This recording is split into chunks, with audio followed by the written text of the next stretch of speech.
घर और किचन का काम कितना भी ज़्यादा छोटा हो, कभी कभी बहुत ज़्यादा मुश्किल आ जाती है। वही काम हम पर डे करते हैं, लेकिन कभी कभी वही काम बिगड़ जाता है।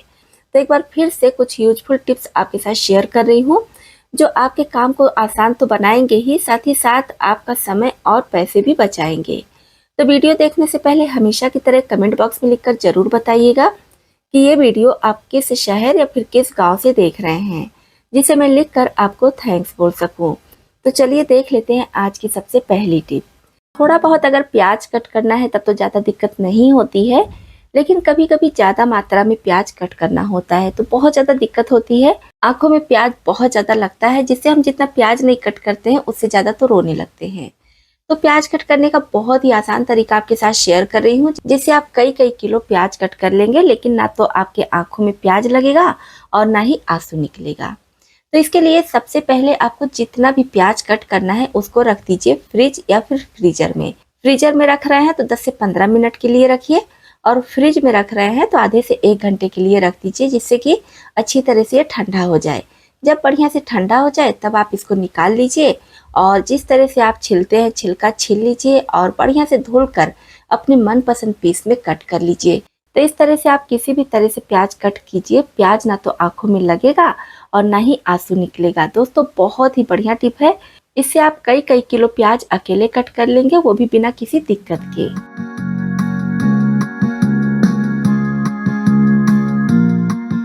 नेक्स्ट टिप के लिए हम एक छोटी सी कटोरी लेंगे, और ऐसी कटोरी लीजिएगा जिसकी ज़रूरत आपको रोज रोज ना पड़ती हो। इस पर इस तरह से नैपकिन रख देंगे, एक ही नैपकिन आपको लेना है, और अब इसमें रखेंगे बेकिंग सोडा। बेकिंग सोडा लेते समय भी ध्यान रखिए कि बहुत ज़्यादा पुराना नहीं हो। और इस तरह से बेकिंग सोडा रखने के बाद अब इसे हल्के हाथ से फोल्ड करेंगे। बहुत ज़्यादा प्रेस करके नहीं फोल्ड करना है, बिल्कुल हल्के हाथ से इस तरह से आपको बस इकट्ठा कर देना है, जिससे कि ये निकले नहीं। और अब इसको आप रख दीजिए अपने फ्रिज में। इससे क्या होगा कि फ्रिज से जो भी बैड स्मेल आती है, खासकर बारिश के मौसम में फ्रिज से भी बहुत ज़्यादा बैड स्मेल आती है। तो बहुत ही यूजफुल टिप है हर किसी के लिए, इसको आप जरूर अपनाइए। किसी भी तरह का फ्रिज हो उसमें इस तरह से बेकिंग सोडा जरूर रखिए, फिर जो भी बैड स्मेल होगी बेकिंग सोडा उसको सोख कर लेगा। अब सूखी हुई मिर्च का यूज भी हम सभी अपने किचन में करते हैं, कम ज़्यादा अपने हिसाब से, जैसा भी जिसके यहाँ खर्चा है या जैसी ज़रूरत होती है। सूखी हुई मिर्च को अगर हम अच्छे से नहीं संभालते हैं तो इसमें भी अंदर में फंगस लग जाता है। जब हम मिर्च को तोड़ते हैं तो धुआं जैसा निकलता है, और साथ ही साथ इसका तीखापन भी कम हो जाता है, कलर भी खराब हो जाता है। तो इसकी वजह से इसको भी संभालना बहुत ज़रूरी है। बारिश के मौसम में तो बहुत ही ज़्यादा ज़रूरी है, क्योंकि बारिश में ये बहुत जल्दी से सॉफ्ट पड़ जाती है। इसके लिए भी आप सूखी हुई मिर्च को अच्छे से धूप में सुखा लीजिए। ध्यान रखिएगा कि कढ़ाई में डालकर इसको बिल्कुल क्रिस्प नहीं कीजिएगा, नहीं तो आपका घर में रहना मुश्किल हो जाएगा। बस धूप में अच्छे से सुखा लीजिए, और फिर सारी डंडी को तोड़कर किसी एयरटाइट कंटेनर में स्टोर करके रखिए। तो जब आप इस तरह से धूप में सुखा लेंगे फिर इसको स्टोर करेंगे तो बिल्कुल भी अंदर से इसका कलर नहीं खराब होगा, ना ही फंगस लगेगा, और तीखापन भी भरपूर रहेगा। आपकी सूखी हुई मिर्च काफ़ी दिनों तक स्टोर रहेगी। और छन्नी को लेकर दोस्तों, जैसे कि इस तरह से प्लास्टिक वाली छन्नी ज़्यादातर, या फिर स्टील वाली भी कोई कोई छन्नी ऐसी ही होती है कि इसका जो हैंडल वाला भाग होता है ये काफ़ी भारी होता है। तो जब हम कप पर इसको रखते हैं तो ये इस तरह से लुढ़क जाती है। तो अगर दोनों हाथ हमारा खाली है तब तो एक हाथ से हम इसके हैंडल को पकड़कर चाय छान सकते हैं। लेकिन कभी कभी होता है कि एक हाथ में कुछ सामान है और सिर्फ हमें एक ही हाथ से चाय छानना है, या फिर ज़्यादातर तो ये होता है कि हम आटा वगैरह गूंद रहे होते हैं और उसी समय चाय छानना होता है, तब भी ये दिक्कत आ जाती है। तो इसके लिए बस छोटी सी टिप अपनाइए।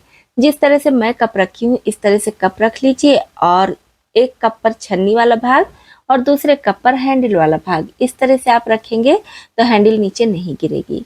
और जब इस कप में चाय हो जाए तो बस इधर से भी उसी तरह से छन्नी को रख दीजिए। तो इस तरह से आप एक हाथ से भी चाय छानेंगे तो बहुत आसानी से चाय छन जाएगी, और आपकी छन्नी इधर से उधर लुढ़केगी नहीं। ये टिप भी आपको बहुत पसंद आई होगी, कमेंट बॉक्स में लिखकर जरूर बताइएगा। दोस्तों नेक्स्ट टिप हमारी है मूंगफली के दाने को स्टोर करने के लिए। तो जैसे मूंगफली का दाना भी हम अगर बाहर रख देते हैं, फ्रिज में नहीं रखते हैं, तो बहुत जल्दी से ये भी ख़राब होने लगता है, इसमें भी कीड़े आ जाते हैं।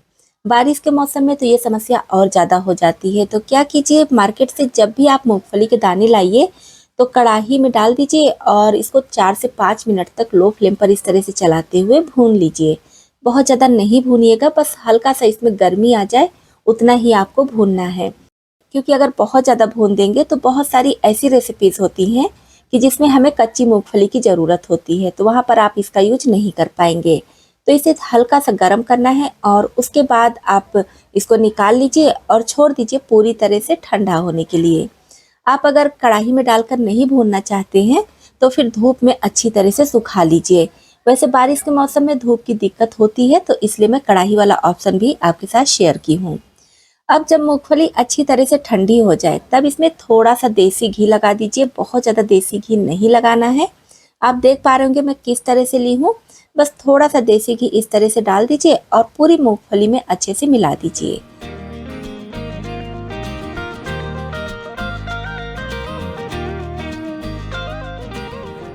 और फिर आप इसको किसी भी एयरटाइट कंटेनर में स्टोर करके रखिए। तब आप देखेंगे आपकी मूंगफली बिना फ्रिज के 2 से 3 महीने तक ऐसे ही फ्रेश रहेगी। और आप चाहे तो इसके छिलके को उतार दीजिए और इस तरह से इसके दाने को 2 भाग में करके भी स्टोर कर सकते हैं। तब आप इसको और ज़्यादा दिनों के लिए स्टोर करके रख सकते हैं। मौसम कोई भी हो, अगर आटा ज़्यादा दिनों तक रखे रहेंगे तो कीड़े तो लग ही जाते हैं।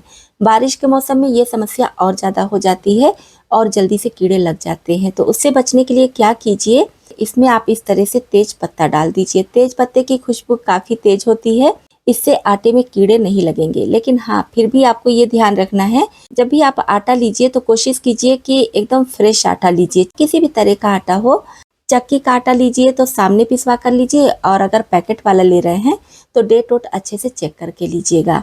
तो इस तरह से आपका आटा भी काफ़ी लंबे समय तक स्टोर रहे। अब बारी आती है दाल की। तो मैं यहाँ पर अरहर का दाल ली हूँ। आप किसी भी दाल पर इस टिप को अपना सकते हैं। तो दाल को धूप में अच्छी तरह से सुखा ली हूँ। अगर आपके यहाँ धूप नहीं है तो कढ़ाई में डालकर इसको हल्का सा गर्म कर लीजिए।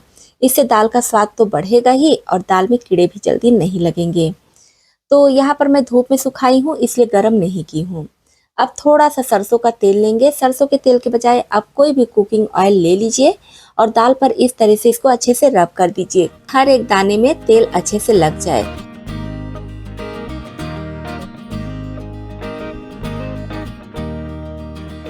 और फिर आप इसको स्टोर करके एयर टाइट डिब्बे में रखिए। फिर आप देखेंगे आपका दाल बिल्कुल भी ना तो सिलेगा, ना ही इसमें किसी तरह का फंगस वगैरह लगने का डर होगा। इस तरह से जब आप दाल रखेंगे तो आपका दाल 6-7 महीने क्या पूरा सालों साल स्टोर रहेगा और स्वाद तो बढ़ेगा ही, खराब भी नहीं होगा। आप किसी भी दाल पर इस टिप को अपना सकते हैं। नेक्स्ट टिप है चावल को लेकर। वैसे तो चावल किसी भी तरह का हो, हर मौसम में कीड़े बहुत जल्दी लगते हैं, लेकिन बारिश के मौसम में समस्या डबल हो जाती है। तो इसके लिए आप चावल में इस तरह से सूखी हुई मिर्च डाल दीजिए। इसके बजाय आप नीम की पत्ती डाल सकते हैं, या तो फिर जो साबुत गोटा वाला नमक होता है उसको भी डाल सकते हैं। तो चावल में बिल्कुल भी कीड़े नहीं लगेंगे। दोस्तों, नेक्स्ट टिप हमारी देसी घी को लेकर है। बारिश के मौसम में देसी घी भी बहुत जल्दी से खराब होने लगता है। इसमें भी व्हाइट या फिर ब्लैक कलर का फंगस जैसा लगने लगता है और स्मेल भी आने लगती है। तो इसके लिए क्या कीजिए, जैसे कि मैं यहाँ पर स्टील के डिब्बे में देसी घी रखी हूँ, तो इस डिब्बे को गैस के ऊपर इस तरह से रख देंगे, फ्लेम लो रखेंगे जिससे कि डिब्बा काला ना पड़े। और जब देसी घी हल्का मेल्ट हो जाए तब इसको डिब्बे से निकालकर किसी कढ़ाई में डाल देंगे और फ्लेम लो रखेंगे। लो फ्लेम पर ही घी को हमें बढ़िया से गर्म होने देना है। बहुत ज़्यादा गर्म भी नहीं करना है कि घी का टेस्ट बिगड़ जाए, जलने का आए। और साथ में डाल देना है करी लीव्स। बस करी लीव्स पर बढ़िया से कलर आ जाए उतना ही इसको गर्म करना है। और आपको ध्यान रखना है कि फ्लेम एकदम लो ही रखिएगा, हाई नहीं कीजिएगा, नहीं तो देसी घी बहुत ज़्यादा गर्म हो जाएगा तो स्वाद बिगड़ जाता है।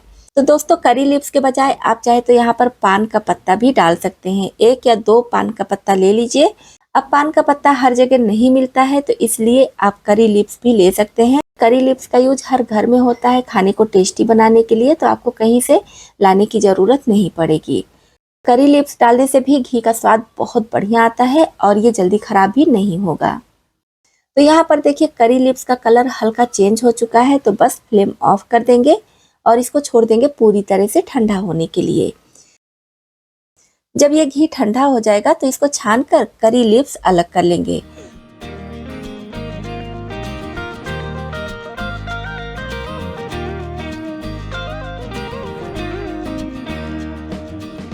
दोस्तों इस करी लीव्स को हम फेंकेंगे नहीं, क्योंकि इसमें देसी घी है, बहुत अच्छे से क्रिस्प हो चुकी है, तो ये खाने में बहुत ज़्यादा टेस्टी लगती है। आप उपमा बना रहे हैं या पोहा बना रहे हैं या फिर किसी भी रेसिपी में डालकर इसको खा सकते हैं, नहीं तो ऐसे भी खा सकते हैं। तो बस यहाँ पर घी स्टोर करने के लिए तैयार है। इसका ढक्कन बंद करके आप कहीं भी रख सकते हैं। अब नेक्स्ट टिप है हमारी प्याज और आलू को लेकर। जैसे कि आप देख पा रहे होंगे, इस तरह से प्याज और आलू हम सभी स्टैंड में रखते हैं, चाहे तो स्टील का स्टैंड हो या फिर प्लास्टिक का।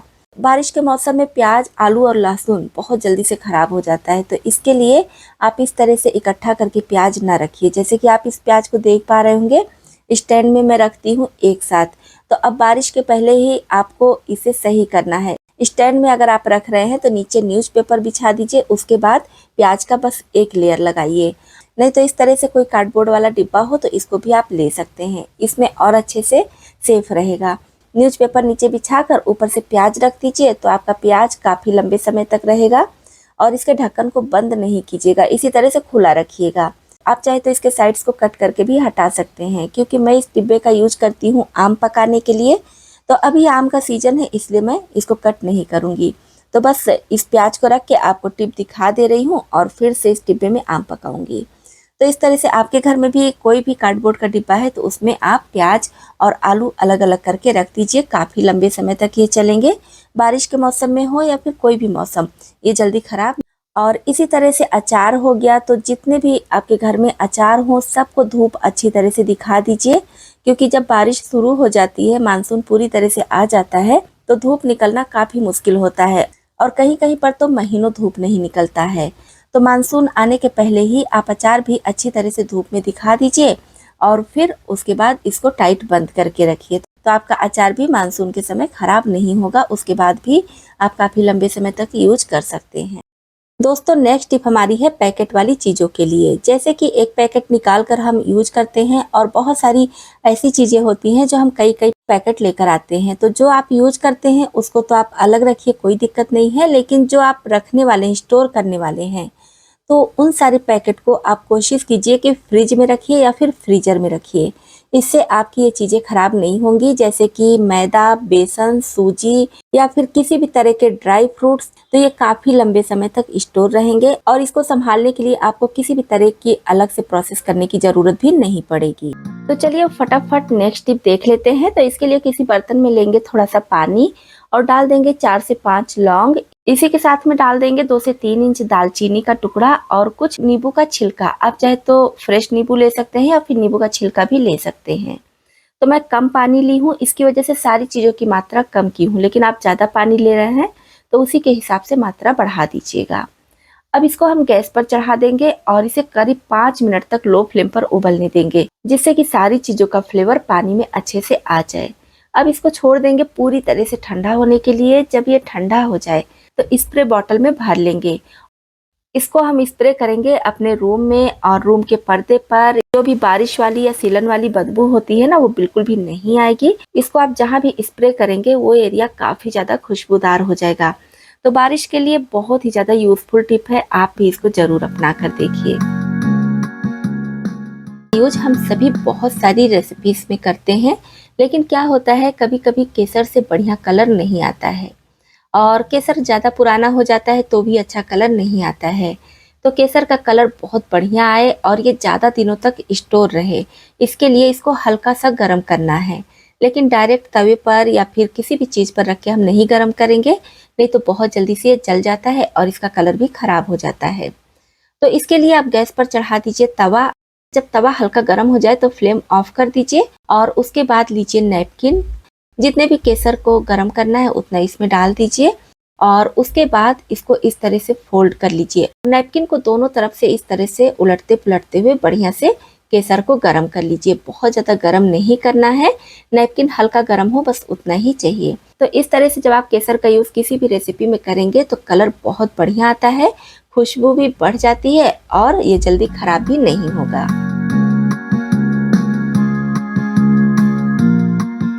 दोस्तों अब बारी आती है गरम मसाले की। तो गरम मसाले का यूज भी हम सभी करते हैं। यहाँ पर मैं थोड़े से गरम मसाले से आपको दिखा दे रही हूँ कि किस तरह से आप इसको स्टोर करके रख सकते हैं। तो इस तरह से गरम मसाले को आप किसी थाली या बर्तन में निकाल लीजिए और धूप में अच्छी तरह से सुखा लीजिए, और फिर आप चाहे तो अलग अलग या एक साथ मिक्स करके इसको किसी एयरटाइट कंटेनर में स्टोर करके रखिए। और अगर आपके यहाँ धूप नहीं हो रही है तो भारी तले की कढ़ाई को गर्म कर लीजिए, और जब कढ़ाई गर्म हो जाए तो फ्लेम ऑफ कर दीजिए। उसके बाद इन मसालों को आप कढ़ाई में डालकर चलाते हुए भूनिए जब तक कि कढ़ाई पूरी तरह से ठंडी ना हो जाए। फिर आप इसको स्टोर करके रख सकते हैं। इससे इन मसालों का फ्लेवर भी नहीं निकलेगा और आपके मसाले भी काफ़ी लंबे समय तक स्टोर रहेंगे। देख पा रहे होंगे कि ये चॉपिंग बोर्ड है। तो यहाँ पर मैं चॉपिंग बोर्ड पर आपको टिप दिखा रही हूँ, लेकिन आप लकड़ी का कोई भी चीज़ है उस पर इस टिप को अपना सकते हैं। चॉपिंग बोर्ड को देख रहे हैं कितना ज़्यादा गंदा दिख रहा है। काफ़ी दिनों से मैं इसका यूज नहीं की हूँ। तो बारिश का समय है, इसमें फंगस लग गया है। लकड़ी का कोई भी सामान होता है, अगर हम यूज नहीं करते हैं काफ़ी दिनों तक तो इसी तरह से फंगस लग जाता है। तो जैसे अगर आपके यहाँ धूप है तब तो इसको अच्छी तरह से धुलकर धूप में सुखा लीजिए। लेकिन मेरे यहाँ अभी धूप बिल्कुल नहीं निकल रही है, करीब 1 महीना हुआ है, धूप बिल्कुल भी नहीं है। तो इसके लिए मैं कपड़े को गीला करके और इसको अच्छी तरह से पोंछ दे रही हूँ, जिससे कि ये चॉपिंग बोर्ड पूरी तरह से गीला ना हो। क्योंकि अगर पूरी तरह से ये गीला हो जाएगा और सूखेगा नहीं तो इसके फटने का भी डर होता है, साथ ही साथ इसमें फिर से फंगस और ज़्यादा लग सकता है। तो इसको मैं इस तरह से अच्छे से साफ़ कर ली हूँ और इसका बॉर्डर वाला भाग भी खूब अच्छे से साफ़ कर लेना है। अब एक कटोरी में थोड़ा सा सफ़ेद सिरका यानी कि वाइट विनेगर लेंगे और इसमें डाल देंगे थोड़ा सा खाने वाला कोई भी तेल ले लीजिए, या जो भी आप यूज करना चाहें उसको ले सकते हैं। बस ध्यान रखिए कि खाने वाला ऑयल लीजिएगा, क्योंकि चॉपिंग बोर्ड पर हम खाने वाली चीज़ें ही कट करते हैं, जैसे कि सब्जियां, फल वगैरह। तो बस दोनों चीज़ों को अच्छे से मिलाकर और कॉटन की मदद से या फिर पुराने कपड़े की मदद से इसके ऊपर अच्छी तरह से लगा देंगे, और बॉर्डर वगैरह सब बढ़िया से लगाइएगा। और उसके बाद अगर धूप है तब तो धूप में सुखा लीजिए, नहीं तो फैन की हवा में छोड़ दीजिए 2 से 4 घंटे के लिए, और उसके बाद खुले में रखिएगा तो ज़्यादा अच्छा है। ड्रॉर वगैरह में रख देते हैं और भूल जाते हैं तो इसमें फंगस और ज़्यादा लगता है। नमी वाली जगह पर भी रखने से बचिएगा। तो इस तरह से लकड़ी का कोई भी सामान हो आप उसको सुरक्षित करके रख सकते हैं।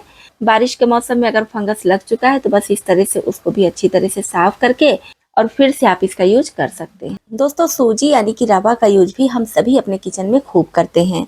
तो ज़्यादा मात्रा में इसको भी लाकर रखे रहते हैं। तो बारिश के मौसम में इसमें बहुत जल्दी कीड़े लग जाते हैं, तो इसको भी संभालना बहुत ज़रूरी होता है। जब भी आप बारिश के मौसम में सूजी लीजिए, बारिश के क्या वैसे भी लीजिए, तो कोशिश कीजिए कि पैकेट वाला लीजिए तो ज़्यादा अच्छा है। क्योंकि अगर आप लूज वाला सूजी लेंगे तो बोरा बोरा आता है, तो उसमें पता नहीं होता है कि वो बोरा खोले कितना दिन हो गया या कितने दिन से दुकान पर रखा हुआ है।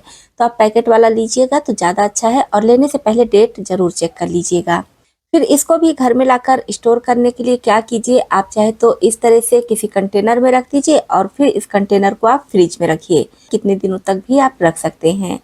अब फ्रिज में इतना ज़्यादा जगह नहीं होता है कभी कभी कि हम सूजी, मैदा ये सब रखें, तो उसके लिए भी आप क्या कीजिए, अगर धूप है तो धूप में अच्छे से इसको सुखा लीजिए। धूप नहीं है तो मोटे तले की कढ़ाई में इसको डालकर 4 से 5 मिनट तक लो फ्लेम पर भून लीजिए। बहुत ज़्यादा नहीं भूनना है कि कलर आ जाए, क्योंकि बहुत सारी रेसिपीज़ में हमें कच्ची सूजी की ज़रूरत पड़ती है और बहुत सारी में भुनी की। तो इस पर कलर नहीं लाना है, ना ही बहुत ज़्यादा भूनना है। बस बढ़िया से गर्म हो जाए सूजी, उतना ही हम भूनेंगे, और इसे लगातार चलाते हुए भूनिएगा जिससे कि सारे दाने पर एक बराबर कलर आए। अब फ्लेम ऑफ करके इसको हम निकाल लेंगे किसी दूसरे बर्तन में, जिससे कि ज़्यादा ना भुने। और जब ये पूरी तरह से ठंडा हो जाए तब आप इसको स्टोर करके किसी कांच के या फिर अपनी पसंद के जार में रख सकते हैं। तो इस तरह से आप रखेंगे तो इसको फ्रिज में रखने की ज़रूरत नहीं पड़ेगी। फिर भी आपका ये सूजी यानी कि रवा 1.5 से 2 महीने तक बिल्कुल भी ख़राब नहीं होगा। तो दोस्तों इसमें से आपको कौन सी टिप ज़्यादा पसंद आई और कौन सी पहले से पता थी, कमेंट बॉक्स में लिखकर ज़रूर बताइएगा। इसी तरह से यूजफुल टिप्स एंड ट्रिक्स देखने के लिए, साथ ही साथ हमारी यूट्यूब फैमिली में शामिल होने के लिए इस चैनल को अभी तक सब्सक्राइब नहीं किए हैं तो सब्सक्राइब भी कर लीजिएगा।